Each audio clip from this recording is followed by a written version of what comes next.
Sementara itu, pemirsa, tingginya intensitas hujan beberapa hari terakhir mengakibatkan debit air Sungai Komering meningkat, sehingga BPBD Oku Timur menghimbau masyarakat untuk waspada bencana banjir.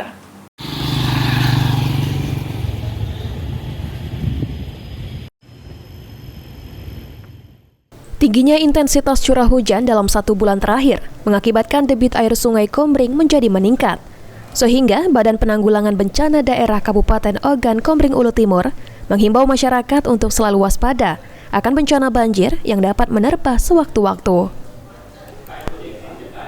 Kabid Kedaruratan dan Logistik BPBD Oku Timur, Budi Widi, menyampaikan, saat ini BPBD Oku Timur selalu siaga bencana banjir dengan selalu berkoordinasi bersama TNI dan Polri serta TRC di kecamatan.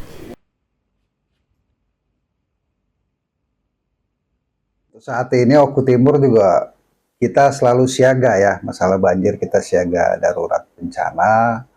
Tiap lokasi kita koordinasi dengan Satuan TNI, Polri, dan TRC yang ada di kecamatan.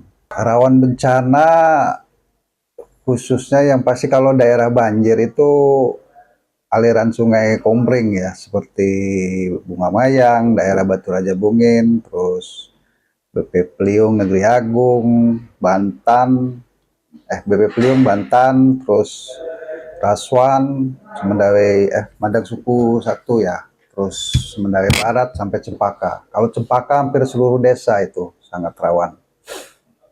Untuk himbauan sendiri Pak kepada masyarakat Kabupaten Oku Timur? Ya, untuk masyarakat Oku Timur yang di aliran sungai selalu waspada, lihat kondisi cuaca, perhatikan ini karena cuaca ini sangat ekstrim dan tidak terduga. Di lokasi-lokasi tertentu kadang terjadi angin puting beliung yang cepat.